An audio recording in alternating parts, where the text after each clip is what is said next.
The sliding doors opened. A man walked in wearing a worn leather jacket, dark jeans, and boots that looked like they had survived 100 bad roads. He grabbed a basket and walked into a grocery store in southeast Denver like he belonged nowhere special. Nobody looked twice at him. Nobody recognized him. But over the next 2 hours, what he would quietly witness inside that store would destroy careers, expose a system built on fear, and completely change the lives of 11 employees who thought nobody was ever coming to help them. And the strangest part, it all began because he noticed a woman at register 4 trying very hard not to cry. Stay with me, because the moment that changed everything didn't happen loudly. It happened quietly. And by the end of this story, you'll understand why one small act of kindness can expose an entire system of cruelty. Cornerstone Market had been part of southeast Denver for more than a decade. To customers, it looked ordinary. Bright aisles. Fresh produce. Weekly discounts hanging from plastic clips. The kind of place people visited 3 times a week without thinking much about it. But stores have moods. And this one felt wrong. The founder of the company, Walter Briggs, understood stores better than most people understand families. 30 years earlier, he had built the company on one simple belief. Take care of your employees first, and everything else follows. For years, that philosophy worked. Employees stayed. Customers trusted the stores. Managers promoted people from within. Walter knew workers by name. Birthdays mattered. Sick days mattered. Human beings mattered. Then Walter got sick. Not suddenly. Slowly. The kind of illness that quietly pulls a person away from the things they once watched carefully. He stopped visiting stores as often. Regional directors took over daily operations. Reports replaced conversations. Numbers replaced people. And numbers, unfortunately, can hide almost anything. A week earlier, Walter had received an anonymous email. The subject line read, "Something is wrong at Store 9." The message described employees losing hours after requesting medical accommodations, staff members being punished through scheduling changes. Workers too afraid to speak because the person controlling the schedules also controlled whether they could pay rent. Walter forwarded the complaint through official channels. 2 days later, the response came back clean. No major concerns found. Store performance strong. Complaints appear related to underperforming staff. But Walter didn't believe it. Because he knew something most executives forget. When labor costs look perfect while employee morale quietly collapses, someone is usually paying the price behind the scenes. That's when he called Keanu Reeves. Not because Keanu was famous. Not because he was an investor in the company. Because Walter trusted him to see what reports couldn't. So on a Tuesday afternoon, Keanu walked into Store 9 alone. No cameras. No announcement. No corporate entourage. Just a man with a basket pretending to shop for groceries. The first thing he noticed was the silence. Not peaceful silence.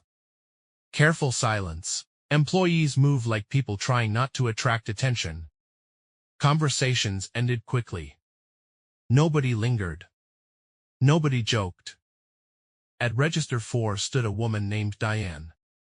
Late 30s. Hair tied back tightly. Uniform perfectly clean. She smiled at customers the way exhausted people do when they've practiced the smile so long it survives even after the energy behind it disappears. Keanu watched her carefully. Every customer got kindness. Every customer got patience. And every time a customer left, Diane's face dropped for half a second before she forced herself back together again. Then he heard the voice.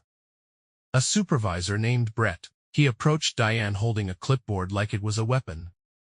"Third slow lane this week," he said calmly. Not loudly. Controlled. That was worse. Diane quietly explained a customer return had delayed the line. Brett didn't care.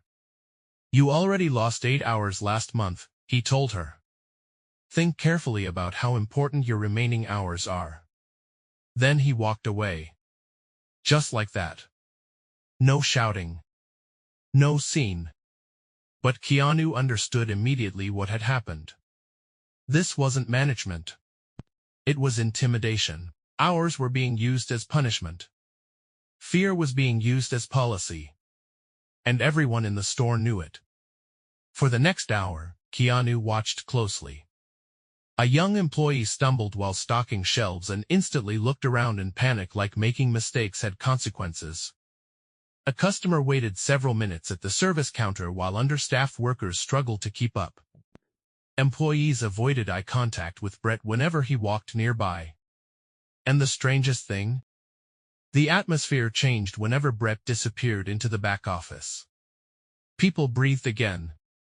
That was the moment Keanu knew the anonymous email was true. Later that evening, he called Walter. And what Walter discovered during the overnight audit was even worse. Over 14 months, 11 employees had their hours reduced after filing accommodation requests. One employee requested time adjustments to care for her mother after a stroke, hours cut. Another requested Saturdays for college courses.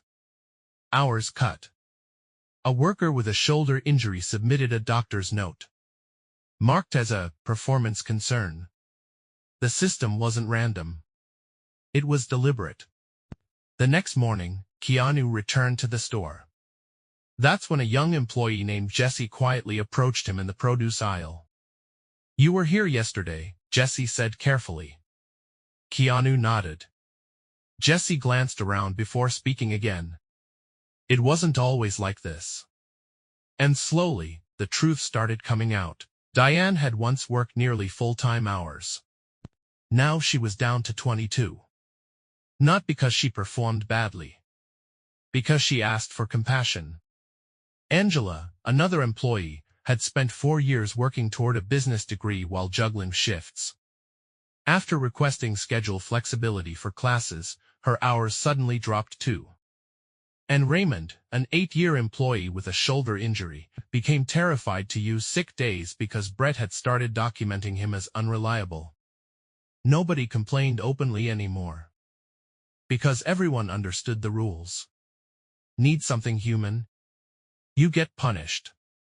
By the time Walter arrived in Denver the next morning with HR and legal staff, the evidence was overwhelming. The confrontation with Brett lasted less than 20 minutes. At first, he defended himself using corporate language. Labor optimization. Operational efficiency. Performance concerns. But then Keanu finally spoke. And the room went silent. These are not lazy people, he said quietly. These are hardworking people with real lives who asked for reasonable help, and you punished them for it. Brett had no answer. Because deep down, he already knew it was true. He was terminated that morning. So was the regional director who ignored the complaints. But the part nobody expected came afterward. Walter sat Diane down privately. He restored her hours. Approved back pay. Then offered her the interim floor manager position. Diane looked stunned. She said she didn't think she could manage people, and Walter gave the answer that changed her life. You've already been doing it for 6 years, he told her. Without the title. That morning, for the first time in over a year, the atmosphere inside Store 9 changed. Employees smiled naturally again. People talked again. The break room no longer felt like a place where workers recovered quietly from emotional damage. And Diane posted a handwritten note on the bulletin board. At the bottom, it said, "If something feels wrong, tell me. I promise someone is listening now." 3 months later, employee satisfaction at Store 9 became the highest in the region. Customer satisfaction jumped 14%. Angela finished her degree. Jesse entered management training. Raymond returned to full duties without fear. And Diane became permanent store manager. All because someone walked into a grocery store and paid attention. Not to the numbers. Not to the reports, to the people. That's the part most leadership is noticing the woman at register 4 who's trying not to cry, and asking why. Because sometimes the thing that changes everything isn't loud. Sometimes it's a quiet person finally being seen.